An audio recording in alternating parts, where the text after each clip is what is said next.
Became known as the Department of State, it was known as the Department of War. The only thing that changed on its official stamp was the name. The logo in the middle remained consistent. And as you can't read what it says around the edge, it still is consistent with the time period. It could well be the Department of War.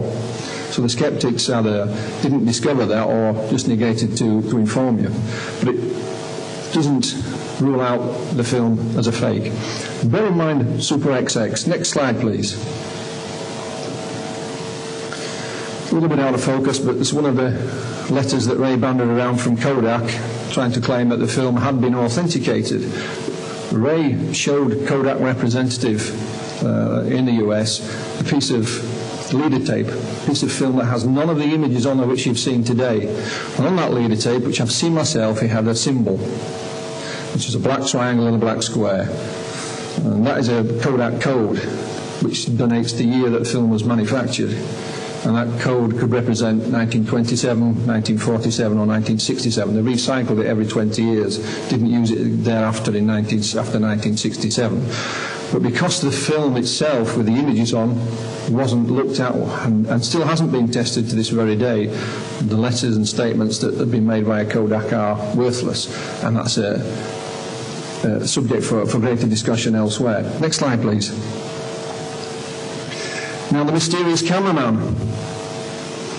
This is him. There's been various names banded around of who he may or may not be, but Ray Santilli, in conjunction with Robert Kvyat in the United States, TV producer, put some questions together which were placed in front of the cameraman. He basically sat his home video recorder up and answered them. And this is a still from that particular video. And he answers the question. He says absolutely nothing in the whole 15 minutes, but this is him. It is a poor quality recording, but we are confident that if you knew this man, you could recognize him from the videotape. And this is a still from it.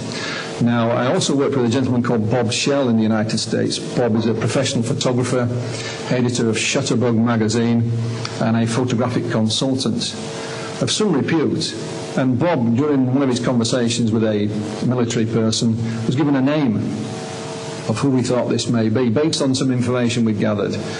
And unbeknown to anyone, I believe, in this audience, apart from my wife, myself, and my colleague Tim Matthews from Southport, Odgunner Road from Norway, and Bob Shell in the United States actually hired a private investigator to try and find this man, based on the name we had and some information.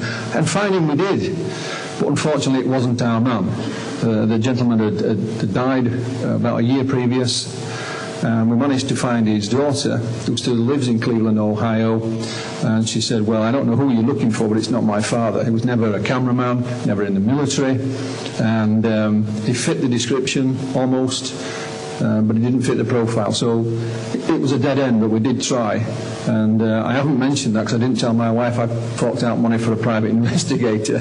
But there you go. But this is the man. And we've tried to find him, but so far we've been unsuccessful. And Santilli refuses to release any further details. Next slide, please. There's a part of the film that I first saw that I don't think anyone's ever seen. And it's been the cause of some confusion down the years. It's called the tent footage. When I first met Ray Santilli at his office in London, he gave me a copy, and a copy of which I still have. He claimed at the time that when the cameraman landed there, he set up a field tent and filmed an examination of one of these creatures actually in the field. Not in a laboratory or a hospital, actually in the field, hence the name the tent footage. These are the two physicians, alleged physicians, and when you watch the film you can see them playing with some kind of fleshy tissue, and there is a man, you just see him here, walks into the foreground occasionally and gets in the way. It runs for about 8 minutes, there's this film, nothing much happens, and then it ends. Mysteriously, Ray Santilli withdrew this film from various television productions, saying that the cameraman couldn't remember much about it. And that's it, it disappeared. Although I had a copy. This is still from it. We've slightly enhanced it. Out of the blue, some years back, about 1997, 98, a gentleman emailed me, asked, I've got some information about the alien autopsy film, I think you might be interested. So I rang him up. He said, it's a fake. He said, I work as a video games producer. I was at a company not long ago in Milton Keynes, Buckinghamshire, the two gentlemen there, and a phone call came in from Ray Santilli. He said, I asked them if that was Ray Santilli of Alien Autopsy fame, and they fell about laughing and said, Ray Santilli didn't buy this film, we made it. It's our film. And he said, he gave me a copy. When I looked at the copy, it was the tent footage. Bearing in mind the tent footage had never been seen on television anywhere. So he said, I thought they were pulling my leg. It wasn't the autopsy sequence. But he found my website and got in touch. So we tracked these people down. And they run a small company called AK Music in Milton Keynes. It had since ceased operations, but they'd moved elsewhere. We found them, found their home address. And one of the main owners was a gentleman called Keith Bateman. And he indeed had faked it. This part of the film is a fake. Now, there's two sides to the story, and it depends who you believe. Bateman, who owned the company, claimed that Santilli brought him a reel of film and said, can you transfer that to video for me? Told him it was alleged Alien.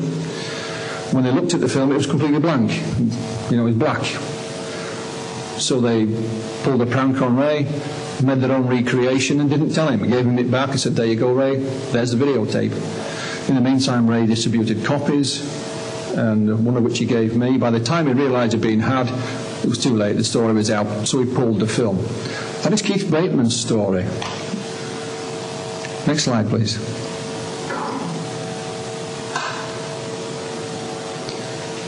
They actually filmed that sequence in this barn in Buckinghamshire. The entrails you see being removed are from a local butcher's that they knew. The two surgeons that you see in the film, one of which is one of the technicians who worked for AK Music at the time. His name is Elliot Willis, and we were able to track him down. We gave a tip off to the Mail on Sunday who ran this story. Next slide, please. And this is Keith Bateman.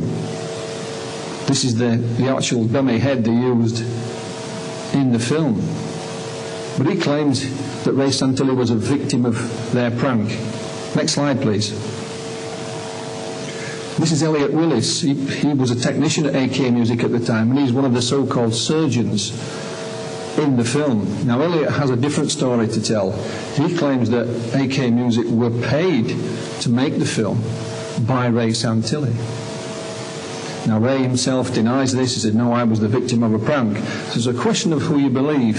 You have the owner of AK Music saying they pulled a prank on Ray. He obviously supports that idea. But one of the people who appears in it, Elliot Willis, said, no, I'm sorry, they're telling lies. Ray Santilli paid us to fake that film. You have to make up your own mind who you believe. Next slide, please. Now, we decided that if this film is authentic, if there's any chance of it being authentic, then is there a possibility that anyone had seen it before Ray Santilli had it in his hands? A lady I was in touch with in California claimed that her brother had seen it many, many years ago, but he's a politician and will not allow us to use his name or be spoken to. UFO researcher Ted Lohman in Arizona spoke to this gentleman. He's fairly well known in the UFO community. We've heard several references this weekend to the Disclosure Project with Dr. Stephen Greer. This is Clifford Stone, Sergeant, US Army retired. Clifford was one of those who made a presentation at the Disclosure Project. Ted Lohman interviewed Clifford about some of his alleged UFO activities. And one of the stories he told is that in 1969, he and a colleague visited Fort Lay in Virginia.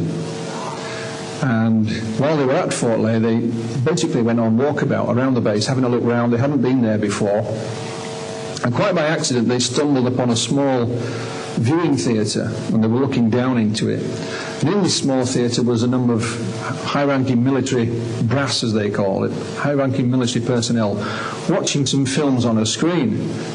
And Clifford and his colleague believed that they were watching science fiction films, you know. Didn't take too much notice of it in that respect, but they were found by the security officers who removed them and debriefed them and basically said, you haven't seen anything. And they assumed it was because the brass were watching science fiction films when they should have been better employed elsewhere. In 1995, when Clifford saw the Alien Autopsy film on TV in the United States, it came flooding back to him. It was the same film that he'd seen at Fort Lay back in 1969. And he's one of several military witnesses to make such a claim, only one of which is himself, will allow us to use his name and go on the record. Others have been reported to Linda Moulton Howe in the United States, for example. But Clifford is adamant that he saw the film in 1969. Next slide, please.